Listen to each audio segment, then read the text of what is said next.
Boa noite. Então, obrigada por vocês estarem aqui no nosso último debate subterrâneo do ano, né? Então, hoje é uma noite especial para nós, que é uma noite também de despedida da nossa diretoria. E nós temos aí a honra de contar com os dois colegas da Imuno, que é uma especialidade tão afim à nossa, né?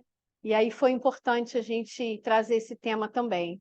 Então, nós vamos ter o professor Luiz Weber Bandeira, eu vou fazer uma colinha aqui, viu, professor? Que é chefe do Serviço de Imunologia e Alergia da Santa Casa, né? E ele é responsável por uma clínica de imunologia famosa, Imunoderm, não é isso? Sim. É isso. E como professor debatedor, o doutor José Roberto Zimmermann, que é especialista também em pneumologia e alergia, diretor científico da clínica Alergoar, né? E o tema vai ser alergia e imunoterapia alérgena específica, né? O estado da arte da imunoterapia. Isso para o pneumologista é importante, né? A gente precisa entender um pouquinho disso, né? Então, assim, novamente, obrigada por vocês estarem aqui. O nosso microfone, ele é um microfone para gravação, né? Então, mas hoje nós temos uma menos barulho aqui, eu acho que tá uma quinta-feira mais calma, eu acho que o som tá indo bem, tá? Professor, seja bem-vindo. Obrigada, Paula e Gunther.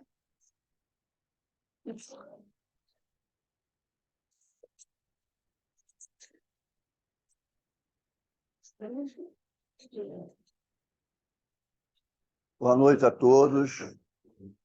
Eu agradeço o convite à Sociedade Brasileira de Pneumologia Regional Rio de Janeiro e agradeço nominando a professora Mônica Flores Rick, a presidente da SOPTERG, a senhora secretária científica, a professora Paula Werneck, muito obrigado, e o nosso debatedor, que eu acabei de conhecer hoje, pela primeira vez que eu encontro, o professor José Roberto Zimmermann. Agradeço a presença de todos, em especial as minhas alunas, meus alunos, o meu filho, Thiago Bandeira, as nossas duas representantes do continente africano, Angola, a Ana Maria Todos os Santos e a Nilce. Para mim é uma grande honra estar aqui conversando com vocês, porque eu comecei a minha inter-relação profissional com a pneumologia, e hoje eu estava aqui com a Fátima lembrando disso. Fernanda, desculpa. 1997, quando eu estava fazendo a minha dissertação de mestrado com José Roberto Lapa. Eu estava introduzindo no Brasil a técnica de escarro induzido, e nós publicamos a relação do óxido nítrico com a gravidade da doença e a eosinofilia, publicado no Journal of Clinical Immunology. E daí eu aprendi com Lapa a importância, então, a relação com as outras especialidades, por exemplo, a dermatologia, a pneumologia, a pediatria, a dermatologia, porque a visão de cada especialista ela pode ser semelhante, mas não é igual. E até as definições das doenças dependem de que especialidade está fazendo essa definição. A imunoterapia alérgica específica, para mim, eu fico muito confortável em falar para vocês dessa terapia, porque além de eu estar apresentando trabalhos internacionais, nós vamos estar apresentando trabalhos nossos. 2 trabalhos nossos foram publicados sobre imunoterapia e sobre terapia alérgica específica.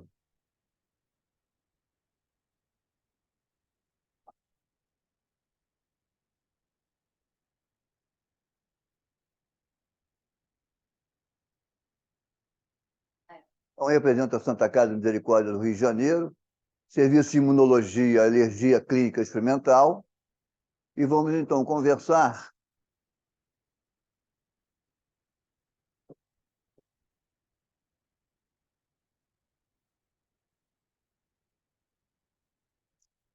paciente alérgico a tóxicos, né? Não desenvolve intolerância imunológica a certas substâncias do meio ambiente que são inócuas para as outras pessoas. Então, o primeiro conceito aqui é qual a diferença do indivíduo alérgico a tópico? Nem todo indivíduo que é alérgico ele é atópico.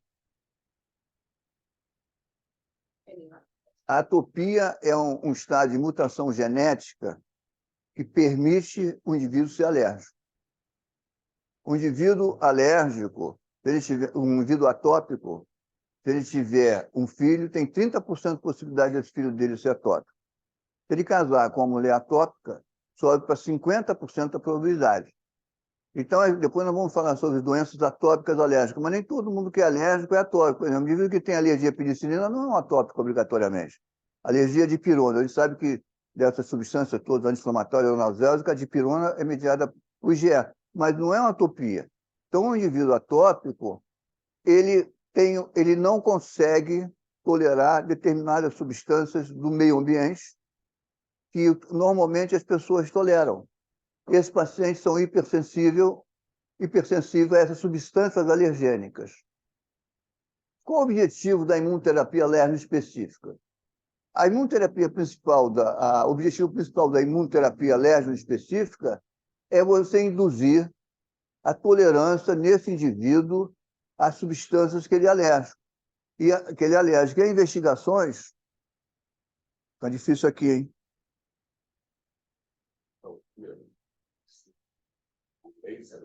Não, agora eu quero voltar. Então, os pacientes alérgicos, eu já falei, né? Vamos em frente. Reduzir a resposta alérgica a alérgeno específico, expondo gradualmente o paciente a dose crescente do alérgeno ao longo do tempo. Então, é totalmente contrário. Às vezes confunde um pouco com homeopatia, né? A homeopatia é o contrário. Você vai diluindo, diluindo, diluindo até chegar à energia vital. Essa indução de tolerância, aumentando a quantidade, historicamente, começa na Ásia Menor, um imperador chamado Mitrídates. Naquela época, os imperadores, os reis, eram mortos por envenenamento. Então, o que ele fez? Ele pegou um veneno, e está descrito na história, e tomava diariamente quantidade maior, mas por via oral. Hoje a gente faz com alimento isso também. E até que chegou uma hora que ele tomou uma quantidade já importante que poderia matá-lo e não morreu. Então, a técnica de indução de tolerância com aumento gradual do alérgeno, a gente diz que é uma técnica de mitriditização, do imperador Mitrídates. Então, quando você induz lentamente a tolerância a esse indivíduo, o grande segredo da imunoterapia alérgica específica, nós vamos mostrar isso no trabalho nosso grupo, e dos outros também do mundo inteiro, quando você interrompe a imunoterapia, ele continua por anos tolerante. O que é diferente quando você induz tolerância a medicamento e quando você induz tolerância a alimento. 48 horas depois que você para de induzir, suspende o medicamento, ele volta a não tolerar o medicamento. Então, paciente com sensibilidade à aspirina, paciente com anti-inflamatório, leite e ovo, você alcança 200 ml de leite, tem que manter pelo menos 3 vezes por semana tomando leite. Ovo, comendo um ovo 3 vezes por semana. Se você parar, induzir a penicilina, por exemplo, as mulheres precisam tomar, grávidas principalmente, que estão em tratamento da sífilis. Se você induz tolerância, 48 horas depois que parou, ela volta a ser alérgica. Aqui, nas doenças dermatológicas respiratórias, ele mantém a tolerância por anos. Vou mostrar para vocês. A Academia Americana de Alergia, Asma e Imunologia, a Academia Europeia de Alergia, Asma e Imunologia Clínica, dizem o seguinte: a conduta médica que pode mudar o curso natural da doença alérgica é a imunoterapia alérgica específica. Por exemplo, corticoide não muda, bronquilador não muda, o imunobiológico não mudam, as nanopartículas não mudam. Você suspende, a pessoa vai voltar a ter. Agora, o mais novo, a nanopartícula para dermatite atópica, muito bom, em 48 horas, a dermatite atópica média e grave intensidade, 48 horas, comprimido por via oral, uma nanopartícula, inibidor do receptor da JAK1, 48 horas o paciente para de escoçar. E vai melhorando o pouco. Nós estamos com 4 pacientes já, com o doutor Tiago, meu filho. Então, isso aqui vai ser comprovado, não estou fazendo um bias, não tendencioso, não. Isso vai ser comprovado pelos trabalhos. A imunoterapia é específica para cada paciente e os testes em vivo, os pre-testes, indicam a substância que induz alergia. É importante que se diga o seguinte: nem toda resposta positiva aos testes no paciente atópico alérgico significa que ele é alérgico àquela substância. Eu tenho que relacionar. Aquilo é um estado de sensibilização. Eu tenho que relacionar o resultado com a história clínica dele e a visão que ele faz da relação dele com o alérgeno. Então, eu vou discutir aqui se você pode usar uma imunoterapia poligênica ou não.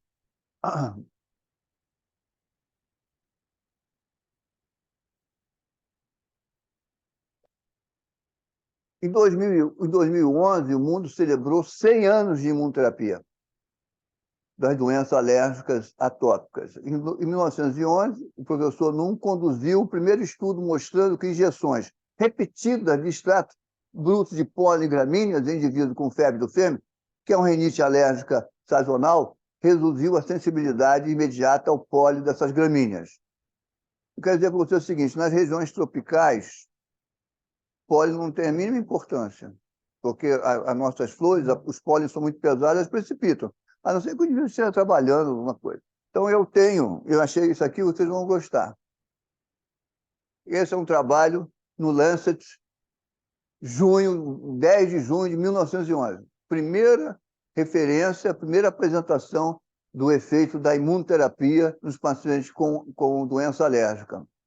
Em 1954, esse professor Franklin, ele conseguiu demonstrar que existia uma proteína responsável por essa indução de tolerância. E mostrou, em 1978, Norman, que a tolerância que era induzida pela imunoterapia era específica. Paciente que você induzia tolerância a uma substância não ficava tolerante a outra substância. Nessa revisão, discutiremos o mecanismo imunológico envolvido em diferentes tipos de imunoterapia alérgica específica, sua eficácia e sua segurança.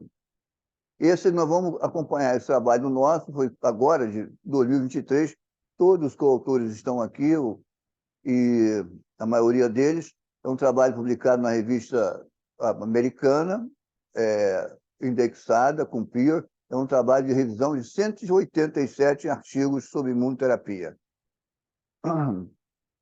Há um debate contínuo se devemos prescrever formulações de imunoterapia com mais alérgicos. Então, duas correntes. A europeia, ela é mais parcimoniosa, a americana, ela permite que você use várias substâncias na imunoterapia. Nós fazemos uma junção das duas.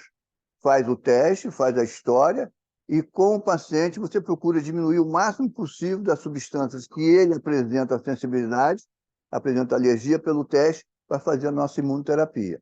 A outra coisa importante é o seguinte: então, conhecida como imunoterapia polivalente, envolve a combinação de vários alérgenos em um único tratamento, para abordar múltiplas sensibilidades simultaneamente. Mas mais importante do que isso é você saber quanto você tem de proteína ali na sua imunoterapia. A vacina, quanto você tem de proteína? Isso que é importante.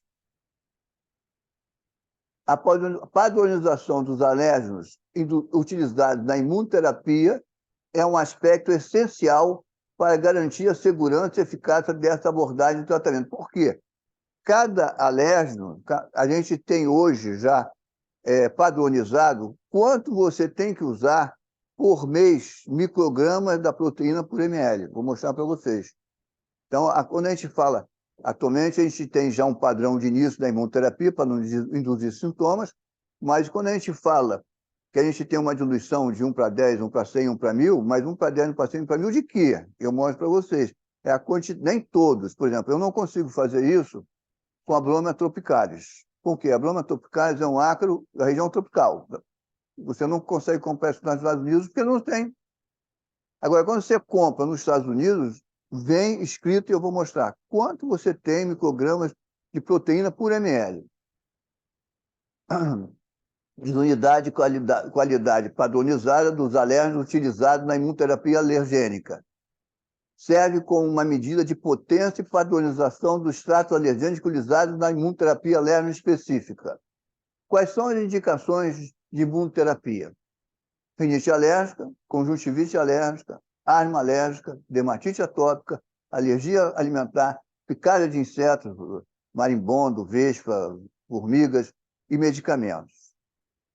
É muito interessante que hoje a indução de tolerância por via oral na alergia alimentar, a grande indicação são aquelas pessoas que podem morrer quando comem o alimento. Você tem que internar o paciente de manhã, faz a dose, acompanha ele, e ele vai para casa, mantém por 7 a 10 dias aquela quantidade, volta, você concentra. Por quê? E outra coisa que vocês têm que ter em mente, nem sempre a gente precisa alcançar uma tolerância total. Porque às vezes o próprio paciente chega uma hora, ele começa a reagir à sua indução de tolerância. Mas pelo menos, principalmente na alergia alimentar, esse indivíduo não vai morrer dos alimentos escondidos no que ele está comendo. E não sabe, não está na bula. Aconteceu no governo Obama isso, né? A criança tinha alergia a amendoim, foi num churrasco, comeu aquele molho barbecue e lá tinha amendoim, ele morreu. Então, quando a gente procura induzir, principalmente na alergia alimentar, a indução de tolerância, qual é o que eu quero chegar agora? 200 ml por dia de leite. Leite comum, de supermercado. Se eu não conseguir, se eu conseguir chegar a 10, a 50, ótimo. Esse indivíduo não vai correr o risco de comer um alimento. Agora, ele tem que continuar tomando aquilo diariamente. Diariamente. Senão, 48 horas, ele volta a ser alérgico.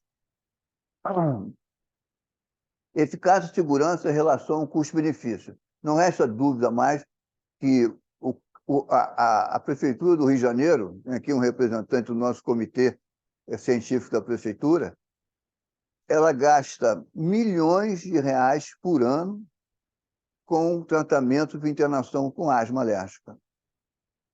Quer dizer, você tratando esse paciente, a economia vai ser muito maior e o aumento da gravidade dele vai ser maior. Considerando que a imunoterapia alérgica específica é uma terapia que induz uma tolerância, e quando você para, continua por anos essa tolerância, tem total indicação. Eu quero falar para vocês o seguinte, eu não estou sendo aqui tendencioso, porque eu sou alergista e imunologista, não. Nem estou querendo convencer vocês. Eu digo que a imunoterapia, eu quero até convencer, mas de uma maneira científica. Porque eu vou mostrar, eu entendo, fica muito fazendo uma injeçãozinha, botando spray, botando isso, comprovação nenhuma, né? Porque o problema é que se você não tem uma padronização das substâncias que você usa na imunoterapia, não tem resultado. Não tem resultado. A imunidade desempenha um papel central na imunoterapia alérgica específica, com geração de vias efetoras imunológicas específicas e desenvolvimento da memória imunológica. Eu vou fazer uma pequena revisão de 3 slides para vocês, não vou subestimar nem superestimar o conhecimento de imunologia, mas é importante para entender depois como funciona. Então, isso aqui são os braços do sistema imune, né? Você tem aqui a célula naive, não sensibilizada, dependendo do antígeno que vier aqui, ela corre para cá para o linfócito TH2, que é o que produz interleucina 4, que estimula o plasmócito a produzir IgE. Ou, dependendo se for uma bactéria intracelular, um vírus, vai correr para cá. Você vê que aqui tem várias células, né? São intermediárias. Aqui é uma IgE negativa, interferon gama positivo. Interferon gama inibe aqui a produção de IgE. Agora, isso é didático. Por quê? Porque a gente sabe hoje em dia que esses polos eles podem migrar. Por exemplo, a dermatite atópica é aqui. A psoríase é aqui. São muito semelhantes. Mas hoje nós sabemos que temos os genes, isso é tudo gene mutante. Quando falo gene, é tudo mutante. Porque todos os genes nós temos, é que eles mutam, o cara fica doente. Normalmente o gene, a doença é poligenética, não é monogenética. Existe na asma, tem um gene chamado gene Adams, que só esse gene, o indivíduo já nasce com remodelamento pulmonar. Ele já nasce com asma grave. Então aqui, hoje nós sabemos que o gene chamado flip-flop, em inglês flip-flop quer dizer para lá e para cá, para lá e para cá. Eu posso ter um paciente com psoríase que ele passa para dermatite atópica. Eu posso ter um paciente com dermatite atópica que ele passa para psoríase. Aqui é DPOC, né? Aqui é asma. Mas você já está vendo que a própria asma já tem um componente TH1 também. O próprio DPOC já tem um componente TH2. As últimas publicações da doença pulmonar obstrutiva crônica. Então, esses são os padrões que nós vamos falar muito aqui, daqui a pouquinho, quando nós estivermos. Não se assustem, não, tá? Porque isso aqui parece confuso, mas não vai ser, não. Então, aqui, para vocês entenderem o seguinte, aqui você tem uma célula apresentadora de antígeno, vamos dizer que aqui você tem uma proteína, vem um linfócito aqui, né? Aí ele, dependendo do antígeno que ele entra em contato, ele vai passar para TH2, vai passar TH1, T17 e T regulador. Então, aqui está aqui, ó, TH2, alergia, asma e parasitose intestinal. Aqui é o de vocês, a tuberculose, né? O TH1. Aqui são relação com controle de câncer. E essa aqui que nós vamos falar. Essa é a grande célula que a imunoterapia faz a estimulação, que é o linfócito T regulador. Mas hoje em dia vocês vão ver nos trabalhos que para essas células produzirem essas proteínas, ou peptídeos, eles precisam ter marcado com uma proteína que é chamada de fator de transcrição. Ele tem que ter o DNA para produzir interleucina 4. Quem estimula esse DNA é essa aqui. Então, eu posso chamar o TH2 de GATA3. Assim por diante. E essa célula T reguladora é muito mais chamada de célula FOXP3, que é o fator de transcrição que estimula o gene dele para ele produzir essas duas substâncias aqui, TGF-beta1 e interleucina 10, que são o quê? Imunorreguladoras. O que acontece com as doenças de alta agressão, com as doenças atópicas alérgicas, é que ele tem uma alteração nessa regulação do sistema imune dele, tanto do TH2 e TH1. Por isso que essa ideia cartesiana de corpo em alma, a gente tem que ir mudando um pouco. Ah, é só TH2. Não é bem assim. É mais um lado ou menos o outro. Aqui é importante para vocês o seguinte, que eu vou falar. Vem lá a célula T do timo, né?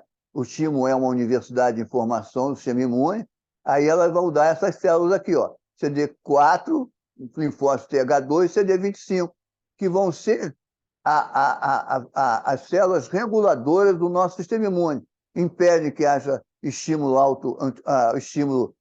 antigênico próprio, impede que você faça diabetes, que você faça, e também inibe todas as células TH2 em excesso. O paciente atópico, ele vai ter alteração dessa célula aqui.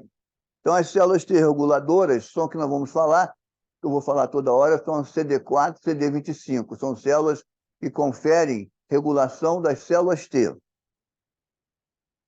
Aqui para explicar mais a parte da imunoterapia. Você tem a célula aqui, ó, a célula naive, linfócito T, ela é estimulada, que a gente chama de priming, né? Aí ela começa a ser ativada, ela começa a apresentar marcadores de células de memória e vai fazer o efeito dela. Quando você mantém, olha aqui uma das explicações da imunoterapia, quando você mantém a estimulação por um tempo, o que vai acontecer? Você vai fazer a célula efetora, mas vai fazer a célula reguladora. É como você entra no seu carro, liga o carro, está primando, né? Estimulando. Aí você passa a marcha, acelera. Então você está aqui nesse momento aqui, você passou na marcha, está acelerando. E está defendendo você lá, contra os streptococcus, por exemplo. Mas não pode ter um processo imunitário permanente. Então o hospedeiro vai morrer. Então você é induzida a célula T reguladora CD4 a 25. Essa aqui nada mais é que a imunoterapia. Você vai estimulando até ele produzir célula reguladora. Entre o mecanismo de ação dos alérgenos utilizados é a modulação do linfócito T e B, que o linfócito TH2, ele não produz imunoglobulina. Ele estimula o linfócito B, transformar em plasmócito, e esse linfócito B, da estimulação da interleucina 4, produz IgE. Uma definição de atopia é que o indivíduo tem uma produção inadequada diuturnamente de IgE. Então, os níveis elevados de IgE séricos, eles não representam obrigatoriamente que esse indivíduo tem uma alergia, que ele pode até ter uma parasitose intestinal. Mas a especificidade dessa IgE que representa que ele está sensibilizado àquele alérgico e tem alergia, e tem um processo alérgico. Então, aqui, as células B exibem uma resposta estimulatória à produção inadequada dos tipos de anticorpos IgE. Nosso objetivo é alcançar a imunomodulação, o controle dos linfócitos TH2, que produzem alergia, induzindo as células TH2, CD4, CD25, FOXP3, células T reguladoras. Fazendo questão de dar essas informações, porque os artigos agora vão apresentar para você essa terminologia sempre, cada vez mais. Não vai falar para você assim, é uma célula T reguladora, vai falar a célula FOXP3. Aí você já sabe que ela está regulando. As células T reguladoras, então, inibem substâncias alérgicas. Olha só, até a produção, essas células inibem até a produção de leucotriena e prostaglandina, as células T reguladoras. E quando você estimula, você passa de um perfil TH2 para um perfil TH1 e o paciente começa a produzir, em vez de IgE, IgG4, IgG1 e IgA. Então, eu posso acompanhar o meu paciente, quando eu meço no sangue dele a IgE e comparo com a IgG dele, principalmente IgG1, IgG2, IgG4, tem muito mais IgE do que IgG4. Então, se eu começo a fazer imunoterapia nesse paciente, eu posso acompanhar 6 em 6 meses e eu vejo que essa relação começa a diminuir. A IgE começa a cair, lógico, não em todo mundo, né? A IgE começa a cair e a IgG4 começa a subir. É interessante, se ela subir precocemente, você não consegue induzir tolerância no paciente. É todo um segredo, né? Então, tem 3 fases, né? Na realidade, tem uma fase imediata, que é a depressão dos gânglios mastócitos, tem a fase intermediária da imunoterapia, que produz essa substância, a célula FOXP3, e essa fase aqui demora 2 anos e meio a 3. É quando você começa a ter a diminuição da produção de IgE. Então, primeiro é aqui é a fase que o paciente pode ter uma reação, porque ele está liberando os glândulos mastócitos, a histamina e substâncias vasoativas. Depois ele vem para cá, eu já começo aqui, ó, com 6 meses, ver essa modificação. Isso aqui eu não posso medir, não tem como medir na rotina, só experimentalmente. Mas isso aqui eu posso medir. E aqui eu posso também, 2 anos, eu começar a ver a IgE no sangue, ou a alteração do quê? Dos testes que ele teve. Porque quando eu faço o teste, eu estou vendo IgE. Então, a imunoterapia visa proporcionar alívio a longo prazo da alergia, reprogramando a resposta do sistema imunológico aos alérgenos. Então, não é só a hora que você está fazendo que o paciente melhora, é também depois que você suspende. Quais são os tipos de imunoterapia existentes hoje? A injetável, que é a mais tradicional, subcutânea. Tem essa aqui no linfonodo, faz 3 aplicações, mas com a rotina é difícil. E tem aqui as não injetáveis, que é a epicutânea, que é utilizada muito para alergia alimentar, principalmente amendoim nos Estados Unidos, a sublingual oral e a nasal. Eu não vou apresentar todas elas, eu apresento mais um trabalho nosso com a imunoterapia nasal de grandes resultados. Então, foi esse trabalho aqui, do nosso grupo, em 2002, se não me engano, avaliação da imunoterapia local nasal, dermatofagose espécie dermatofagose em pacientes com rinite alérgica. O que eu fiz? Esse trabalho foi baseado aqui, ó, no trabalho da Immunology Today, 87, que é a supressão da resposta IgE seguido inalação do antígeno. Então, o meu objetivo foi pegar os pacientes que tinham especificamente uma alergia aos dermatofagóides. E Esse trabalho começou com um estudo original, um coorte de 2.687 pacientes com rinite alérgica perene, tratado no Serviço de Imunologia da Santa Casa de Misericórdia por 5 anos. Elegibilidade era com base de inclusão, rinite alérgica, resposta positiva, teste cutâneo, apenas ao dermatofagóide. Então, eu tinha certeza que ele só tinha alergia ao dermatofagóide e eu induzi uma tolerância específica minha com a imunoterapia. Foram o total 136 homens, 65 mulheres, homens 65, 71 mulheres. Consentimento informado, submetidos à imunoterapia nasal 108 e os controles são 28. Foram avaliados por essa análise de qualidade de vida. A análise da qualidade de vida é um dos parâmetros para ver eficácia de terapia mais utilizados. Então, nós vimos esse questionário. Quanto maior o número, pior o paciente estava. Então, dificuldade de executar tarefas comuns, sintomas nasais, oculares e outros. Avaliação clínica e de qualidade de vida foram realizadas em cada nova consulta, inicialmente a cada 5 semanas, até chegar ao retorno a cada 4 meses. Esses 4 meses ele está fazendo imunoterapia. Ele começa 2 vezes por semana ou diariamente, até chegar 1 vez por semana, 1 vez por mês da imunoterapia. Então, ele não fica fazendo a vida inteira tão frequente, sempre aumentando a concentração da imunoterapia. Durante a primeira consulta e as demais avaliações clínicas foram realizadas questionários de qualidade de vida. Então, isso aqui é o nosso resultado. Nós temos homens, que é que eu peguei direto do artigo, isso está em inglês, tá? Desculpa. Com rinite moderada, 44, qualidade de vida 3 a 4, aqui o controle. Rinite severa são 10, qualidade de vida 5 a 6. Mulheres, a rinite moderada 38, qualidade de vida 3 a 4. Rinite severa 16, qualidade de vida 56. E os controles também semelhantes à relação da gravidade com a qualidade de vida, com a piora da qualidade de vida, né? Aí isso é que eu vou falar para vocês. Isso aqui é muito importante. O concentrado do Alerna foi produzido da Dinamarca e comprado nos Estados Unidos. Ele tem 130 microgramas por ml de dermatofagóide pteroníceos, que é o mais comum, 140 microgramas por ml de dermatofagóide farinha.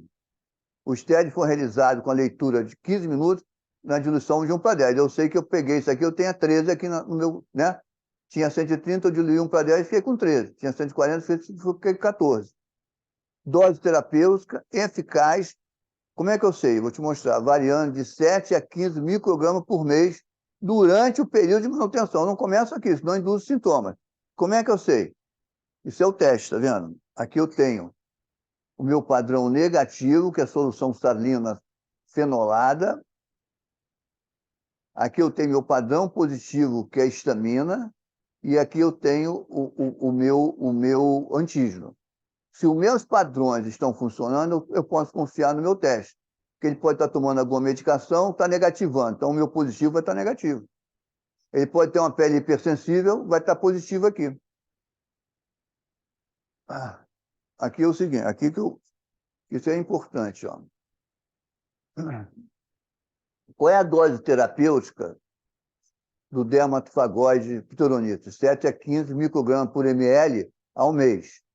Dermatofagóide farinha, 7 a 15 mg por dermatofagóide farinha ao mês. E qual é o meu concentrado? Meu concentrado tinha 130 microgramas por ml e esse aqui 140 microgramas por ml. Você tem que saber isso. Tem que saber quanto você está injetando de proteína no indivíduo. Aqui, vou ficar para cá. Eu vou falar rapidamente. Aqui, então, a imunoterapia dosagem foram 19 séries. Começa com um spray em cada narina diariamente, 4 semanas. Olha a quantidade aqui, ó. De proteína. Depois ele vai para a 2ª série, 3ª série, 4ª série, e vem para a dose de manutenção. Então aqui eu tenho 20 semanas. Aqui eu começo da 5ª à 13ª, ele já passa um spray em cada narina com 31 microgramas por ml. Ó.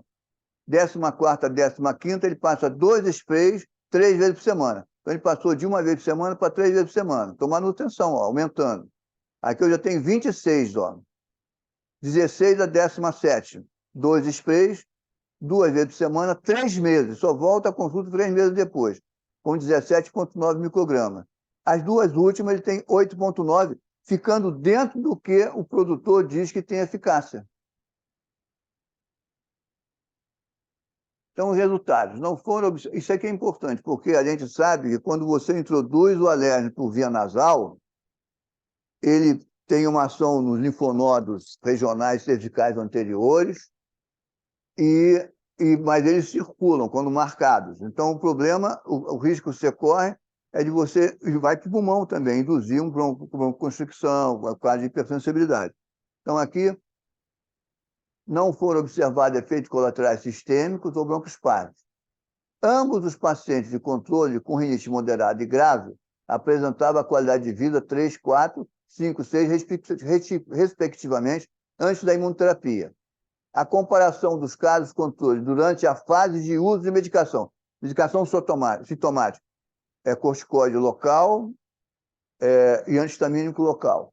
A comparação dos casos com os controles durante a fase de uso de medicação sintomática, associado à imunoterapia nasal, os casos, né, mostrou melhora na qualidade de vida de ambos os dois, grau 0 a 2, tanto no controle como nos pacientes, após 5 semanas de imunoterapia e medicação local, controladora. O uso pleno da medicação controladora foi de 15 semanas, seguido de mais de 18 semanas com metade da dose. Ok, isso é o protocolo. Os pacientes sob imunoterapia, spray nasal, quando a medicação de controle foi retirada, após a 6ª série da imunoterapia nasal, mantiveram a melhora da qualidade de vida com notas de 0 a 1, não requerendo o uso regular de frequência, está mais ou menos quase 3 anos de terapia, tá? Requerendo o uso regular ou frequente da terapia sintomática. É bom que saiba, são 3 anos, mas tem um período, a partir da 5ª a 6ª série, que ele faz uma terapia 1 vez por mês quando injetável e 1 vez por semana quando nasal. Ele faz aquele frasco durante 4 semanas. Mas outra informação para vocês. Quando eu tenho concentrado, é ad eterno. Mantém bem glicerinado, 50%, deixa na geladeira, alicota em 1 ml cada um, para não ficar usando toda hora. Quando você passa a diluir, aquele frasco tem de 4 a 6 semanas de validade. Por quê? Porque cada 6 meses, o diluído da sua imunoterapia perde 50% de potência terapêutica. Então, cada 4 a 5 semanas, perde em torno de 10%. Então, se o paciente está usando uma imunoterapia por 4 meses, você tem que trocar na mesma concentração por uma nova, porque senão, quando ele chegar no segundo mês tem menos 10, no segundo mês tem menos 20, no quarto, terceiro, ele vai ter menos 50%. Ele está brincando de fazer, furando ou fazendo uso. Eu estou acabando, tá?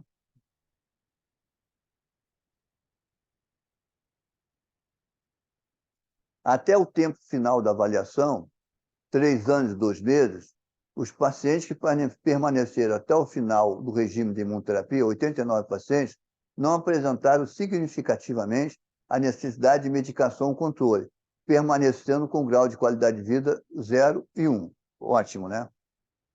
Os controles já teve uma certa diferença, porque não fizeram imunoterapia, passaram a ter sintomas.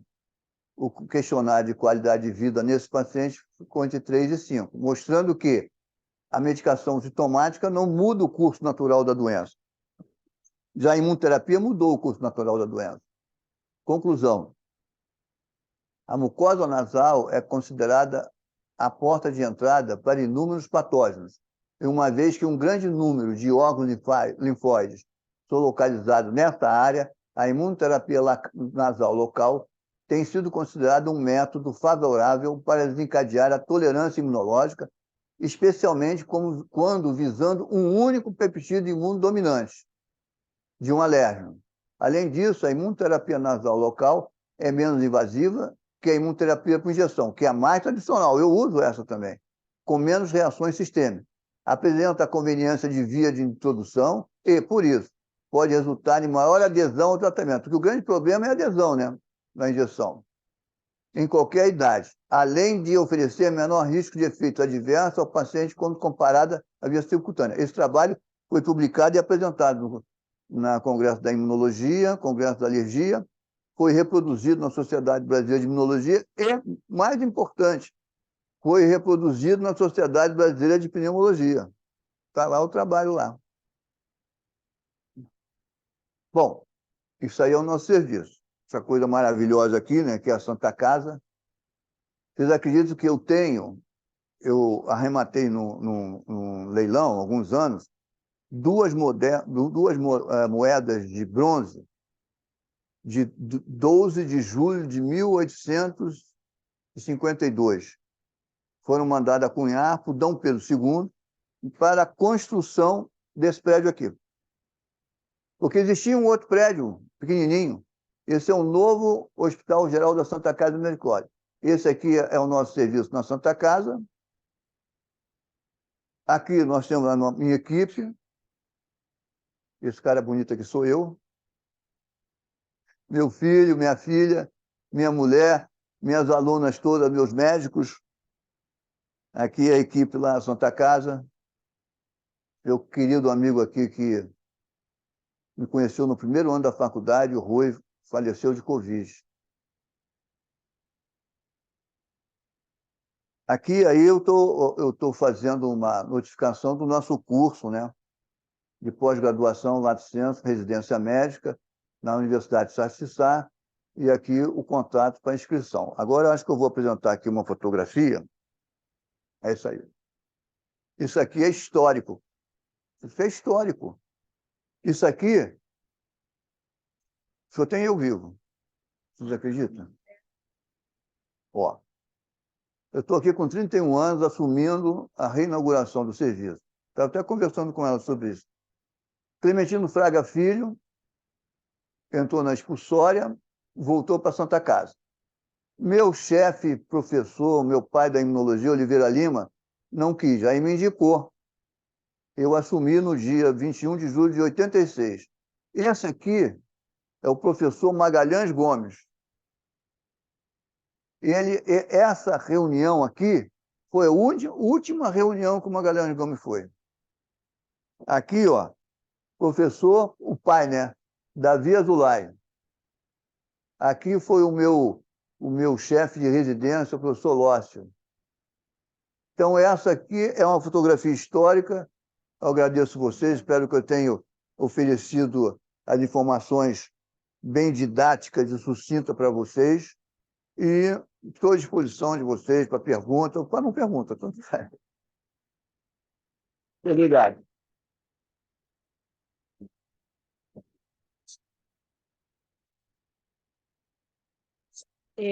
Professor, gostaria dos seus comentários também, complementar alguma... Não adianta. Ele é um sonzinho só para a nossa gravação. Vamos escutar ele. Professor Luiz Bandeira, ele não... Dá para ouvir? Ele faltou a verdade, e que nós nos conhecemos hoje, nós conhecemos há 20 anos. Eu participei lá do corpo docente do Serviço de Imunologia e Alergia da Santa Casa, que é um período que eu me orgulho muito, e, naturalmente, o professor Bandeira não fez mais. O professor Bandeira não fez mais do que repetir mais uma das suas aulas excelentes, muito didáticas, com bastante embasamento. Agora, eu queria comentar que eu junto a alergia com a pneumologia. Eu tenho título de especialista nas duas especialidades e eu quero acrescentar, com o conhecimento das duas, como é que eu faço? Então, o paciente chega, é aquele paciente mais ou menos repetitivo, tem alergia à poeira, tem rinite, tem sinusite, tem crise de asma. Esse paciente pode ser um alérgico. Aí eu faço o teste nele. Se ele responder ao teste, o que eu gostaria que todos respondessem, porque aí nós fazemos a imunoterapia e a gente tem uma garantia de que vai resolver por 5, 10 anos o problema dele. Se ele não reage, ele é um TH1. Não adianta fazer vacina, ele não é um atópico, ele não é um alérgico, ele é sensível a várias coisas. Ele piora com o tempo, piora com infecções, piora com estresse, e a poeira tem praticamente nenhuma influência no caso dele. Então, esse paciente, então, eu confesso que eu apanho um bocado, porque você faz medicação tópica, você faz antistamínico, se é sensível à poeira, eu arrisco fazer um montelukast, se ele não é. O teste deu negativo, mas ele refere que ele piora com poeira. Aí eu faço uma tentativa com montelukast. Mas esse paciente é o paciente que vai dar trabalho. Então, eu acho que o pneumologista, que tem, desde que eu comecei a fazer pneumologia, já tem muito tempo, o pneumologista tem uma certa questão com a alergia. Mas eu acho que é uma arma que, se bem usada, é importante. Tem quadro sugestivo de alergia, faz o teste alérgico. Deu positivo, faz a imunoterapia. Deu negativo, esquece isso tudo, vamos tratar o paciente sintomaticamente. Se for uma criança, a gente espera com a adolescência que esses sintomas regridam. Se não for uma criança, a gente vai ter que ficar tratando as recorrências dele, e o resultado sempre é temporário. E aí o paciente vai retornar muitas vezes, a gente vai dar o melhor possível, mas sem grandes esperanças como o do alérgico, a gente faz um esquema de 3 a 5 anos de imunoterapia, o indivíduo fica 5 a 10 anos assintomático, sem precisar de remédio. Bom, acho até que me estendi um pouco, mas era isso que eu queria falar. Professor, deixa eu aproveitar então ele perguntar, pegar um gancho aí.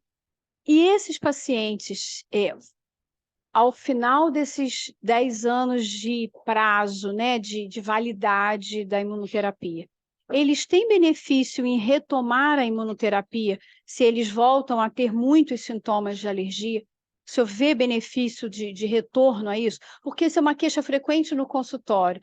Eu fiz vacina na minha infância, na minha adolescência, fiz vacina durante 3, 4 anos, fiquei bem, e aí voltam os sintomas depois. Então, assim, a gente sabe que pode retornar. Retornar a vacina, na experiência de vocês, funciona?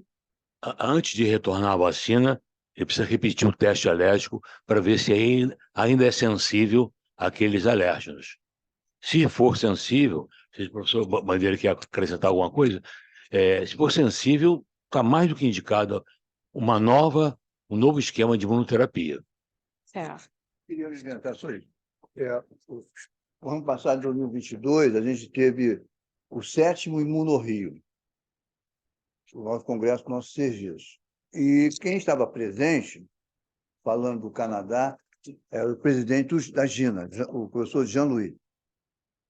E eu disse para ele o seguinte, que eu seguia o protocolo da GINA, mas eu sentia falta de algumas informações, inclusive até da imunoterapia na asma alérgica. Porque se vocês olharem o GINA, porque nós temos 3 parâmetros hoje. Nós temos o parâmetro genótipo, o genótipo, o fenótipo, mas tem o endotipo. Então, o fenótipo é o que a Gina trabalha, vocês repararam? Leve, moderada, grave, não responde. Aí, depois ele falar, se não responder, se tiver o eosinófilo, você usa o imunobiológico, interleucina 3, 5, receptor. Não, você usa o imunobiológico anti-IgE. Aí eu pergunto, nem, se eu não me engano, 4% da asma, 4% das asmas são graves. Desses 4%, 2% são eosinofílicas.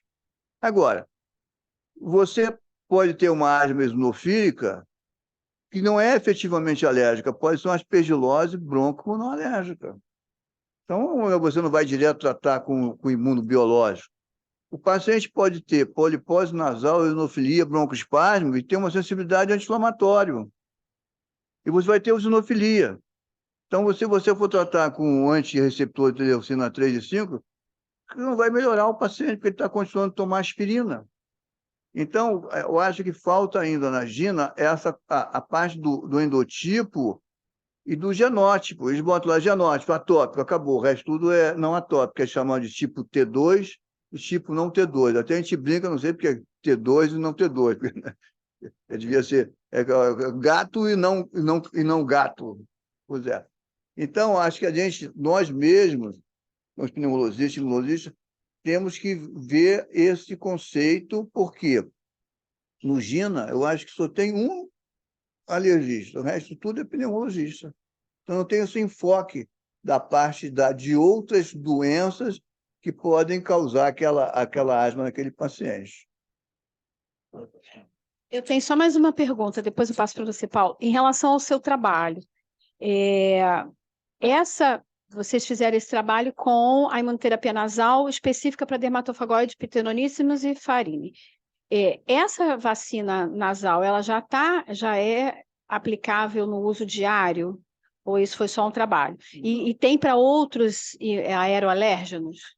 Sim, teoricamente, sim. Meu trabalho foi para o dermatofagóide. Por quê? Porque no mundo inteiro a mais frequente são os dermatofagóides. Sabe por que ele tem o nome de farine? Farine porque ele é cultivado na farinha de rosca, na farinha de trigo, por isso que ele chama dermatofagóide farine. Por que eu retirei os pacientes que tinham sensibilidade e alergia à broma tropicalis? Porque os Estados Unidos não tem. Agora, o que a gente vê de alérgeno? A gente vê alérgeno, os ácaros, leveduras, cândidas. O animal, o maior alérgeno do animal, do gato, do cão, não é o pelo, é a saliva dele. E ele se lambe e fica no pelo. E a caspa dele, que chama de dander, caspa dele. Depois você tem as baratas. O que mais? Ácaro. E aí você pode ter... Tem pessoas que trabalham com alergia alimentar, eles acham que quando você tem vários órgãos acometidos, por exemplo, a marcha atópica, né? Começa com a atopia, depois começa a fazer asma e rinite. Aí você pode começar a pensar em alimentos também. Mas a imunoterapia nasal, ela está dentro na Academia Americana e na Academia Europeia, são os tipos de imunoterapia. As mais utilizadas no mundo inteiro são a imunoterapia subcutânea. Agora está crescendo muito qual? A nasal, a sublingual oral, que você deve ficar um tempo embaixo da língua, e aí a cutânea para amendoim. Então, a imunoterapia você pode usar para qualquer tipo de sensibilização.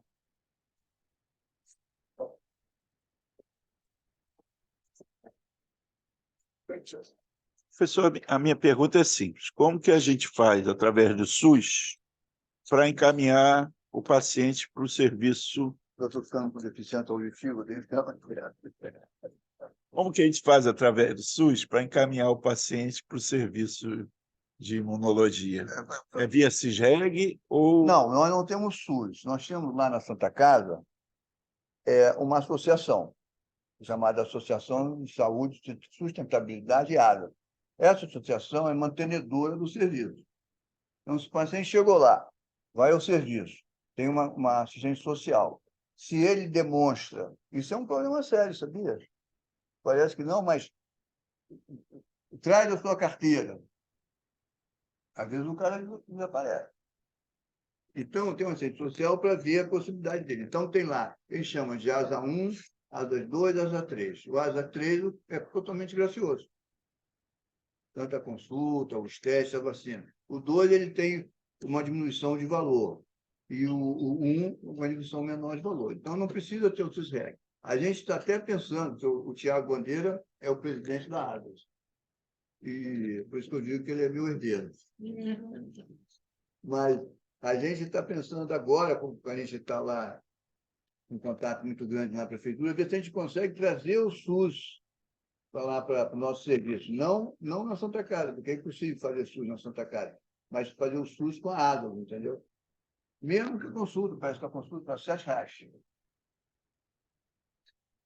Obrigado. Perfeito. Em que lugar na Santa Casa? Atualmente ele entra pelo portão principal, aquele que eu mostrei. Eu quero ir para o serviço, é melhor falar serviço do professor Luiz Bandeira, que ele é alergia. Ele é o professor Luiz Bandeira, ele vai encaminhar. Perfeito. Tá bom? Obrigado, professor. Professor Eduardo quer fazer uma pergunta. Bem, antes de mais nada, eu queria agradecer as exposições e a palestra, como sempre, e esperado, muito boas. Agora, Bandeira, eu tenho uma curiosidade. Eu que sou do tempo que o Mar Morto não estava nem doente ainda, me lembro de uma época que nós tínhamos a tuberculose e a tuberculite.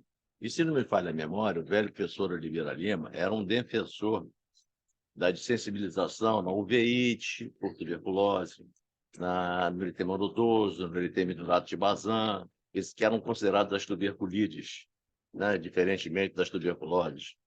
Como isso está hoje em dia, com a melhor visão imunológica e com a situação? Existe ainda uma confirmação de uma ideia e de uma situação que meus doentes melhoravam, seguramente, entendeu? E como está isso? Me ajuda na minha ignorância. Tá. Vocês entenderam a pergunta dele? Escutaram? Ele está perguntando sobre meu caro amigo ali, que a gente conheceu hoje, não foi? Quem? Nós nos conhecemos hoje, não foi? Foi, nós dois nos conhecemos hoje. 20 anos que eu conheço a pessoa, 25, 30 pessoas. Ele está perguntando o seguinte, e realmente eu participei disso, eu tinha a uveíte posterior, o BK, né?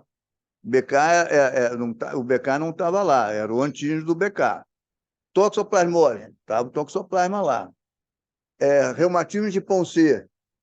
A reumatismo de Ponce. O indivíduo tinha artrites, dores articulares, PPD enorme. Qual outra que tinha? Eritema hidrolato de Bazin. Nós tivemos 2 pacientes lá na clínica de eritema hidrolato de Bazin. O eritema hidrolato de Bazin é mais comum em mulheres, dá na região posterior tibial e fistuliza. É diferente do eritema nodoso, que ele é mais na parte anterior e não fistuliza.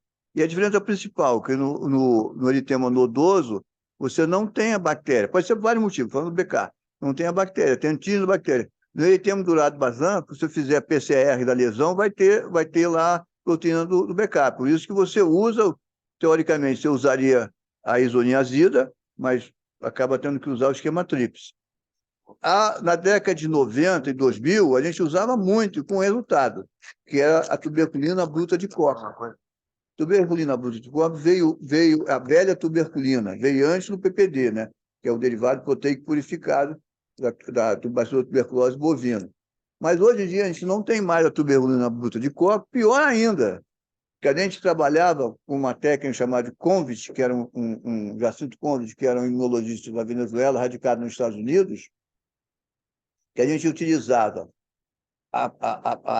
o antígeno, o micro-organismo agressor associado ao BCG, diluído.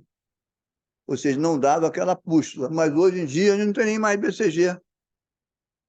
Então, eu diria que a explicação para a hipersensibilidade tuberculínica agora seria essa, você ir utilizando a tuberculina bruticó cada vez mais concentrada, estimularia o CD4, CD25 positivo, e ele ia parar de fazer a uveíte posterior, as artrites de Ponce, mas a gente não tem mais como trabalhar, eu não faço mais. Eu não recebo mais paciente com uveíte, você acredita? Não recebo mais. Em nenhum lugar. O oftalmologista, ele segura, faz imunobiológico, faz isso, faz aquilo. Eu acho que eles nem não pensam mais em toxoplasmose, em tuberculose, esse tipo de coisa. Bandeira, mais uma ótima e muito obrigado. Uma outra curiosidade, isso não é pergunta, é curiosidade, é a troca de ideia, né? Aproveitar um cérebro importante desse, eu não vou perder a oportunidade.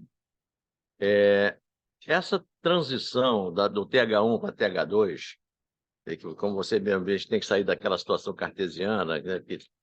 Mas muitas vezes algumas doenças, como na própria sarcoidose, e na PH, é questionável que a fibrogênese elevada é uma alteração de uma doença predominantemente TH1 com desvio para o TH2. Essas alterações, elas são secundárias a uma avenida larga ou são secundárias a uma rua mais estreita daquele velho Portugal que a gente conhece? Bom, não sei se eu vou conseguir te responder, mas eu vou falar para vocês o seguinte. Dermatite atópica e linfoma cutâneo primário de células T. A dermatite atópica é uma doença TH2, inflamatória. O linfoma cutâneo de células T é uma doença TH2 neoplásica, expansiva.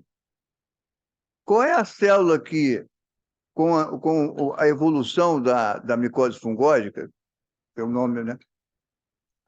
O que acontece? A célula TH2, que é a célula expansiva, ela recebe um ataque da célula TH1 para tentar destruir o linfócito citotóxico, para tentar destruir a célula neoplásica.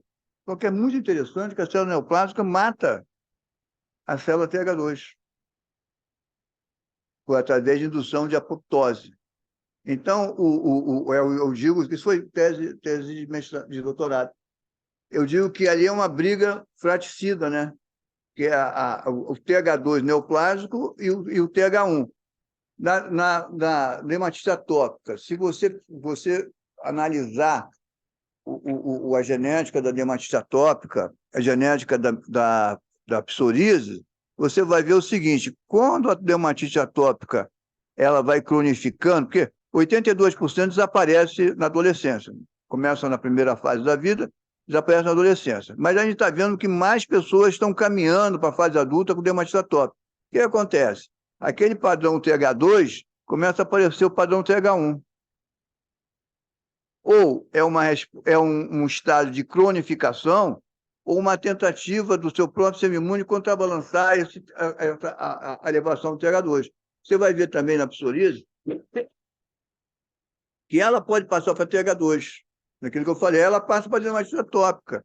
Então, a resposta, se o TH2 ou TH1, eu acho que é uma tentativa, aí seria teleológica, quer dizer, finalista na resposta, né?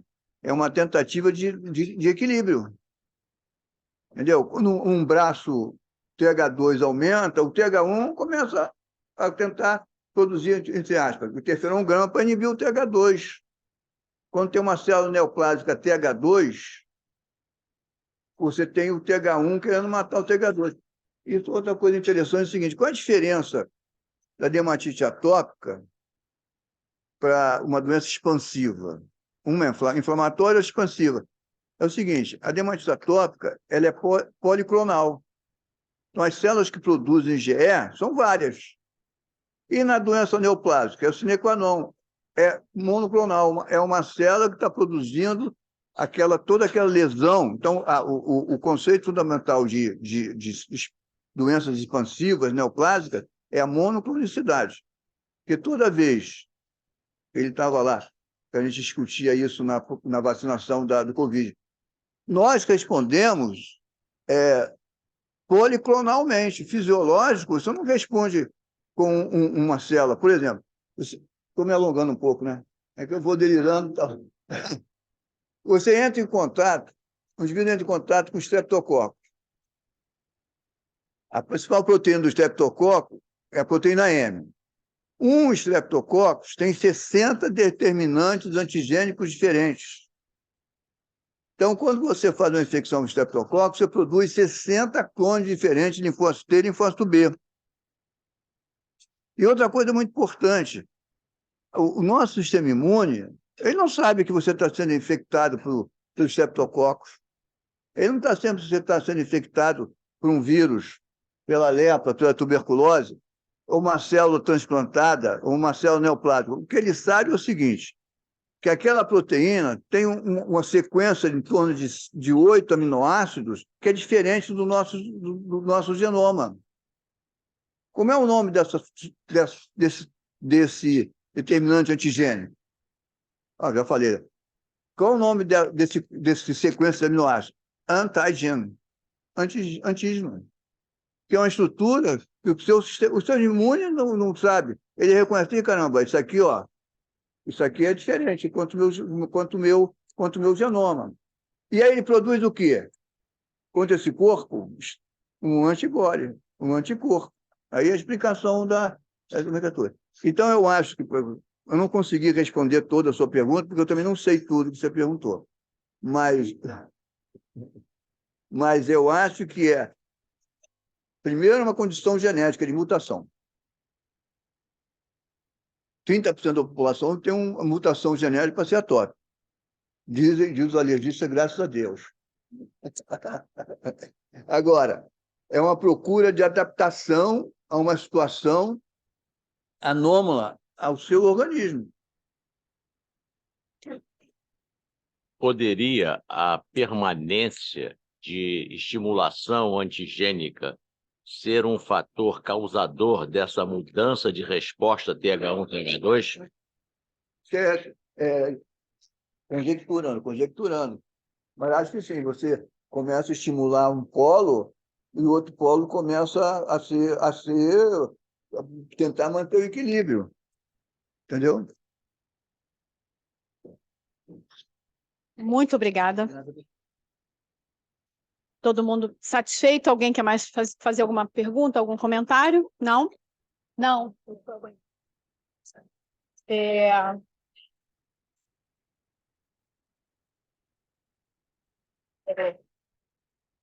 Eu queria agradecer demais a presença de todos vocês. Muito obrigada por sua bandeira, professor Zimmermann, por ter aceitado esse encontro. Eu acho que essa conversa entre as especialidades é fundamental. Eu aprendi muito hoje aqui. Eu acho que é um assunto que a gente conversa pouco, a gente tem que conversar mais, né? Então, muito obrigada por ter abrilhantado nosso último encontro da gestão da nossa magnânima presidenta Mônica. E obrigado a vocês por todo o apoio. Várias pessoas que vieram aqui ao longo desses nossos 2 anos, né, Mônica? Em todos os debates. Muito obrigado mesmo. Obrigada, gente. Obrigada. Eu pensei que vocês estavam contando a história. Realmente.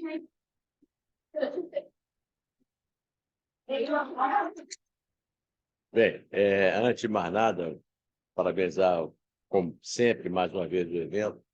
E eu queria agradecer a direção que está saindo da Sopterm nesse momento, como nos últimos eventos, pela excelência que levou nesse período, com a qualidade, que é uma coisa ótima. Eu sei que quem vem com o Carlos Leonardo seguramente manterá isso, mas eu pediria mesmo uma salva de palmas pela despedida dessa.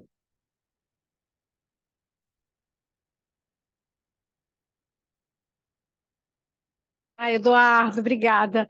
Ai, quase chorei, viu? Mas consegui segurar. Mas obrigada, tá?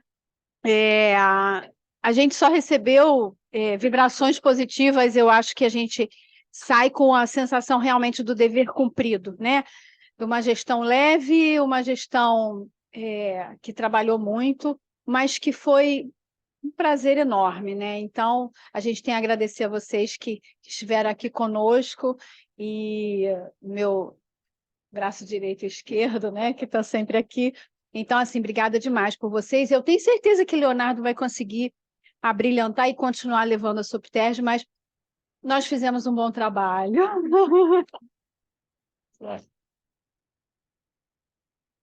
A ideia que tinha colocado já hoje mais cedo, assim, a Sopterj também numa sucessão de gestões e atividades que tem levado ela a um crescente.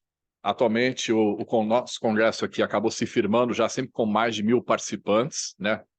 até nos surpreendeu o levantamento agora que ontem o Carlos Leonardo nos mostrou. O último Sopterj, nosso Pneumo em Rio, desse ano, trouxe pessoas de todo o Brasil, não se limitou só ao Rio de Janeiro. Então, a nossa audiência aqui passou a extrapolar fronteiras, e a gente hoje está se firmando como um dos grandes congressos nível nacional, né? Isso nos surpreendeu e alegrou muito, né? Aqui, o Pneumo em Rio. Então, sim. Sim, é de nível nacional, exatamente, exato. Então, em paralelo a isso, todo o formato e novas atividades que a gente tem proposto nas diversas gestões daqui, a nossa aqui também, tem expandido os horizontes. Então, a gente está se firmando só em um foco, em um ponto só dentro da pneumologia. Abrir o leque disso. As palestras de hoje demonstram isso também, está abrindo visão da imunologia também sobre a pneumologia, a interação entre as diversas especialidades, isso nos faz crescer mais ao longo do tempo.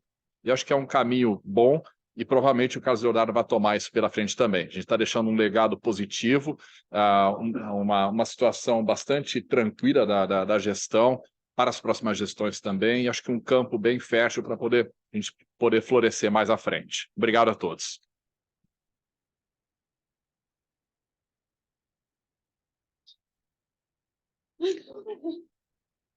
Vamos tirar a foto? Aproveitar que ele está em pé.